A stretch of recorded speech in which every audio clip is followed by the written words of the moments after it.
Hello friends, welcome on my YouTube channel Nursing Dignity. Friends, today we'll discuss our topic that is hormonal method. Last video में हमने बात की थी temporary methods के बारे में। तो जो हार्मोनल मेथड था ये भी टेम्पररी मेथड का ही टाइप होता है, लेकिन ये जो टॉपिक है ये थोड़ा अलग से मैंने आपको बताने के लिए ये वीडियो बनाया है। जो हार्मोनल मेथड होता है, जैसे नाम से पता चल रहा है कि इसमें हम हार्मोन्स का यूज में लेंगे, और जो मेनली हार्मोन्स हम यूज में लेते हैं वो होते हैं एस्ट्रोजन एंड प्रोजेस्टेरोन। ये दो हार्मोन्स होते हैं जो हम यूज में लेते हैं। तो जो एस्ट्रोजन एंड प्रोजेस्टेरोन होते हैं ये इसमें काम में लिए जाते हैं और ये कॉन्ट्रासेप्शन में हेल्प करते हैं। जो हार्मोनल मेथड होता है इसके भी हम डिफरेंट टाइप से इसे यूज में लेते हैं, तो इनके बारे में वन बाय वन करके डिटेल्स में बात करेंगे। जो मैं आपको बताता हूँ पहले, हार्मोनल मेथड होते हैं ये 5 तरह से यूज में लिए जाते हैं। मेनली 5 टाइप से हम इसे यूज में लेते हैं। First one is the oral, यानी हम जो ओरल रूट है जब उसके थ्रू इसे लेते हैं एज ए टैबलेट तब ये होता है oral route. Second one is the injectable, जब हम इसे हमारी बॉडी के अंदर इंजेक्ट करते हैं इंजेक्शन के थ्रू तब ये रूट होता है इसका injectable. Third one is the implant, जब हमारे जो टिश्यूज होते हैं जो बॉडी में उनके अंदर जब इससे जो ये हार्मोन्स है उन्हें जब इम्प्लांट किया जाता है तो ये इंक्लूड होता है इम्प्लांटेशन के अंदर। Fourth one is the skin patch, जो पैचेज होते हैं पैच मैंने आपको जब रूट ऑफ ड्रग एडमिनिस्ट्रेशन पढ़ाया था तब मैंने बताया था कि जो पैचेज होते हैं इनके अंदर टैबलेट कंटेन होती है जो हार्मोन से ये होते हैं। जब इन्हें हम स्किन की सरफेस के ऊपर लगा लेंगे तो इनसे इसमें से सीक्रेट हो जाएंगे और स्किन के अंदर चले जाते हैं। ये होते हैं skin patches. And fifth one is the vaginal ring. Vaginal ring एक रिंग होती है जो हम वेजाइना में इंसर्ट करते हैं। अब हम वन बाय वन करके इनके बारे में बात करते हैं। फर्स्ट वन और सबसे इम्पोर्टेंट है oral hormonal contraceptive method. Oral का मतलब होता है कि जब हम ओरल रूट के थ्रू कोई टैबलेट को लेते हैं तब इसे हम बोलेंगे oral method of the contraception. इसके अंदर हम मेनली 3 जो कैटेगरी उनके बारे में बात करेंगे। जो ओरल है इसमें मेनली 3 कैटेगरी इंक्लूड होती है। फर्स्ट वन इज द, इसमें फर्स्ट वन होता है combined. Second one is the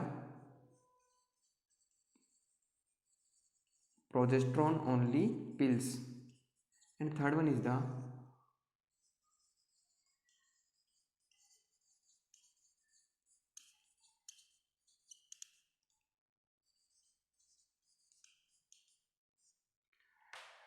NS non steroidal non hormonal, या सेंस रोमन या अदर नेम होता है इसका छाया।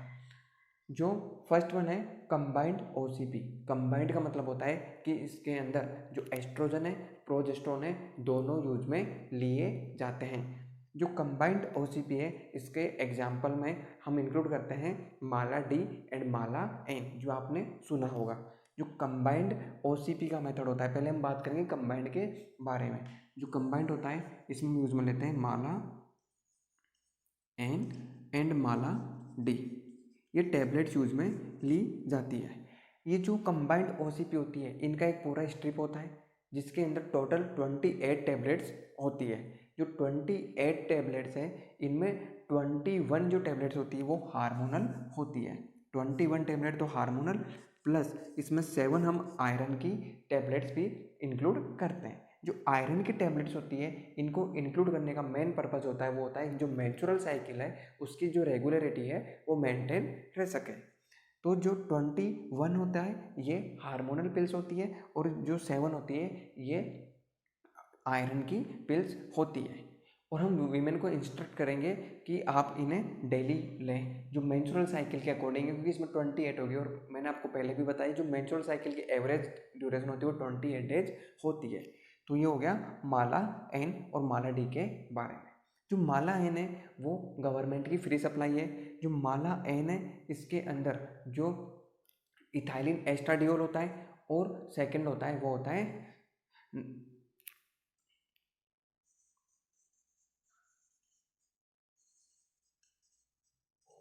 इथाइलिन एस्ट्रोल होता है 0.03 mg एंड लीवोनोर्जेस्ट्रोल होता है ये होता है 0.15 mg। जो माला एन होती है ये गवर्नमेंट की फ्री सप्लाई होती है। इसमें इथाइलिन एस्ट्रियोल जो 0.03 mg होता है एंड जो लीवोनॉर्जेस्ट्रोल होता है वो होता है 0.15 mg। जबकि जो माला डी होती है ये कमर्शियल सप्लाई होती है। जो माला डी होता है इसमें भी इथाइलिन एस्ट्राडियोल होता है, वही सेम अमाउंट 0.03 mg।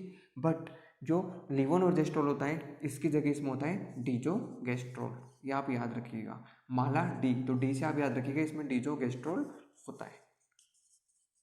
इसकी डोज सेम रहेगी 0.15 mg। तो ये था कंबाइंड ओसीपी के बारे में। अब हम बात करते हैं कि जो हम कंबाइंड ओसीपी दे रहे हैं पेशेंट को, इसके लिए कुछ जर्नल इंस्ट्रक्शन क्या होते हैं। तो हम जो लेडीज है उसे, जो क्लाइंट है उसे रोज़ाना लेने के लिए इंस्ट्रक्ट करेंगे कि आपको ये डेली लेनी है, कोई पिल मिस नहीं करनी है, कोई फॉरगेट नहीं करनी है। अब इनके कुछ साइड इफ़ेक्ट भी हमें देखने को मिलते हैं। साइड इफ़ेक्ट के अंदर जो एस्ट्रोजन के कारण होता है वो कार्डियोजेनिक साइड इफ़ेक्ट मिलते हैं, जो प्रोजेस्टेरोन के कारण होता है वो हमें मेटाबॉलिक साइड इफ़ेक्ट देखने को मिलते हैं। अब सेकेंड वन की हम बात करते हैं, that is progesterone only pills. जो प्रोजेस्टेरोन ओनली पिल्स होती है इन्हें हम बोलते हैं मिनी पिल्स। इनके अंदर जैसा नाम से पता चल रहा है ओनली प्रोजेस्टेरोन होता है, जबकि कंबाइंड ओसीपी में बहुत एस्ट्रोजन एंड प्रोजेस्टेरोन होते हैं, लेकिन जो मिनी पिल्स होती है इनमें ओनली प्रोजेस्टेरोन होता है। ये उनके लिए बेनिफिशियल होती है जिनको एस्ट्रोजन से एलर्जी हो या फिर कॉन्ट्रा इंडिकेटेड कंडीशन होती है। तो जो प्रोजेस्टेरोन ओनली पिल्स होती है इन्हें हम बोलते हैं मिनी पिल्स। इनका जो मार्केट में नेम है, ब्रांड नेम है, वो होता है मिनी पिल। ये सेम इनकी तरह 28 टेबलेट होती है, लेकिन ये 28 की 28 ही हार्मोनल होती है। मतलब ये हार्मोन कंटेन करती है प्रोजेस्टेरोन को। इनके अंदर आयरन की जो टैबलेट्स होती है वो इंक्लूड नहीं होती। 28 की 28 ही मिनी पिल इंक्लूड होती है। Next one is the Centchroman. Centchroman या छाया या सहेली या नॉन स्टेरॉयडल नॉन हार्मोनल, यानी ऐसी पिल्स या ऐसी टैबलेट जिनके अंदर कोई भी प्रकार का एनी काइंड ऑफ हार्मोन और कोई भी स्टेरॉयड इंक्लूड नहीं होता है। जो सेंचरोमन है, जो छाया है, ये अभी लेटेस्ट जो मेथड है उसमें इंक्लूड की गई है। जो सेंचरोमन होती है इसके अंदर जो हार्मोन होता है, जो केमिकल होता है, वो जो ओवुलेशन उसे सप्रेस कर देता है और उसका नाम होता है ऑर्मेलॉक्सीफेन। ये केमिकल इसके अंदर इंक्लूड होता है सेंचरोमन के अंदर या छाया के अंदर। तो ये हम जो लेडीज है उसे देंगे और इसका जो अदर नेम होता है वंस ए वीक पिल, मतलब एक वीक में एक बार ली जाने वाली पिल। इसकी जो डोज होती है वो होती है शुरुआती 3 मंथ में, यानी फर्स्ट 3 मंथ के अंदर हम ट्वाइस ए वीक यानी एक वीक के अंदर 2 टैबलेट्स देंगे। और जो नेक्स्ट 3 मंथ होते हैं उनके अंदर हम इसकी जो डोज होती है वो वंस ए वीक पिल देंगे। तो ये थी थर्ड वन जिसे बोलते हैं सेंचरोमन, छाया या सहेली, नॉन स्टेरॉयडल नॉन हार्मोनल या वंस ए वीक पिल। इसी के साथ जो हमारा पहला मेथड है ओरल हार्मोनल मेथड, ये कंप्लीट होता है। अब हम बात करते हैं second one, that is injectable. Injectable का मतलब होता है कि जो हार्मोन है यदि हम उसे इंजेक्शन के रूप में बॉडी के अंदर इंसर्ट करें तो इसे बोलते हैं हम इंजेक्टेबल मेथड। इसमें मेनली 2 डिवाइस यूज में लिए जाते हैं या 2 मेथड यूज में लिए जाते हैं। First one is the DMPA, second one is the net in. DMPA की फुल फॉर्म होती है डिपोट मेड्रोक्सी प्रोजेस्ट्रॉन एसीटेट। ये जो इंजेक्शन होता है इसके अंदर जो इसकी डोज होती है वो होती है 150 mg पर ml। ये इसके अंदर होता है depot medroxy progesterone acetate, only इसमें भी प्रोजेस्ट्रॉन ही होता है। और इसकी जो डोज होती है वो होती है 150 mg पर ml।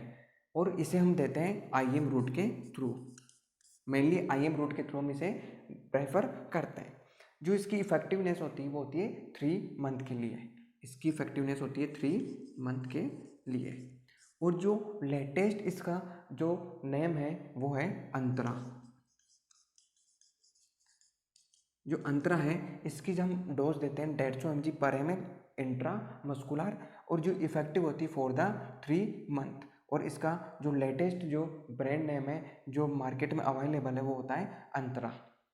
अब सेकंड वन है नेट इन। जो नेट इन होता है ये भी इसी की तरह होता है, इसमें भी ओनली हम प्रोजेस्टेरोन ही देते हैं। जो नेट इन होता है इसकी जो डोज होती है वो होती है 200 mg पर ml, ये हम IM इंजेक्ट करते हैं। लेकिन जो नेट इन होता है इसकी जो इफ़ेक्टिवनेस होती है वो ओनली 2 मंथ होती है। जो इसकी इफ़ेक्टिवनेस है ये ओनली 2 मंथ होती है। जो नेटिन होता है इसकी जो फुल फॉर्म होती है वो होती है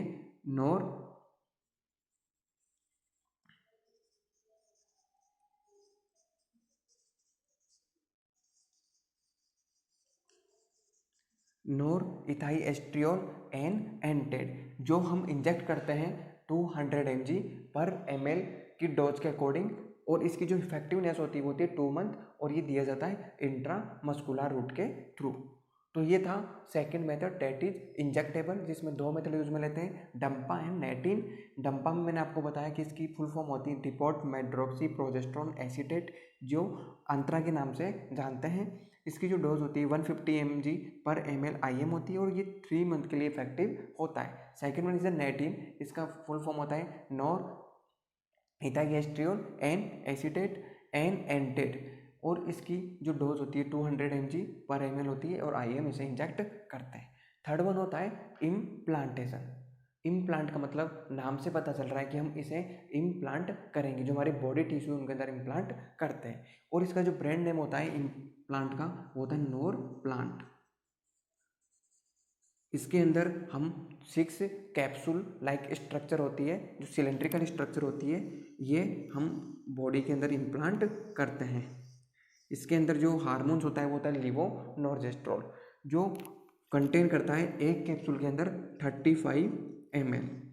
जो स्किन पैचेज होते हैं हम इसमें जो इम्प्लांट करते हैं वो 35 ml पर कैप्सूल के अंदर इसकी डोज होती है, और हम इसे जो अपर आर्म है इस पर ज़्यादा प्रेफर करते हैं। यहाँ से ये धीरे धीरे बॉडी के अंदर अब्जॉर्ब होते रहते हैं। और जो ये 6 कैप्सूल्स होते हैं इनको इम्प्लांट करने के लिए सर्जरी की नीड होती है, इसलिए ये लेस प्रेफरेबल मेथड भी होता है। साथ के साथ में जो इम्प्लांट करते हैं उसकी जो इफ़ेक्टिवनेस होती है वो होती है 5 ईयर। जो हम इम्प्लांट कर रहे हैं इसका मैंने आपको नाम बताया नोर प्लांट, जिसमें हम 6 कैप्सूल होते हैं, सिलेंड्रिकल कैप्सूल होते हैं, जिन्हें हम इम्प्लांट करते हैं स्किन के अंदर। हर कैप्सूल के अंदर 35 ml लीवोनॉर्जेस्ट्रोल प्रेजेंट होता है, और इसको इम्प्लांट करने के लिए जो साइट होती है प्रेफरेबल साइट वो होती है अपर आर्म, और ये सर्जरी के थ्रू ही इंसर्ट किया जाता है। और साथ में इसकी जो इफेक्टिवनेस की बात करें कि कितने दिनों तक इफेक्टिव होती है, तो इसकी इफेक्टिवनेस होती है फॉर दी 5 ईयर, 5 सालों तक ये इफेक्टिव होती है। अब इसका जो लेटेस्ट डिवाइस है वो है नोर प्लांट R2। इसमें क्या करते हैं, ओनली 2 सिलेंडर हम यूज़ में लेते हैं, यानी 2 कैप्सूल लेते हैं, लेकिन इसकी जो डोज होती है वो पर कैप्सूल चेंज होकर 75 ml हो जाती है। और इसी के साथ में इसकी जो इफेक्टिवनेस है वो भी 5 ईयर से ओनली 3 ईयर तक ही होती है। मतलब जो नोर प्लांट R2 है इसका लेटेस्ट डिवाइस होता है, और इसके अंदर 2 कैप्सूल यूज में लेते हैं, पर कैप्सूल की डोज होती है 75 ml लीवोनॉर्जेस्ट्रोल, और इसकी जो इफेक्टिवनेस होती है वो ओनली 3 ईयर्स ही होती है। तो ये था third one method that is implant करना।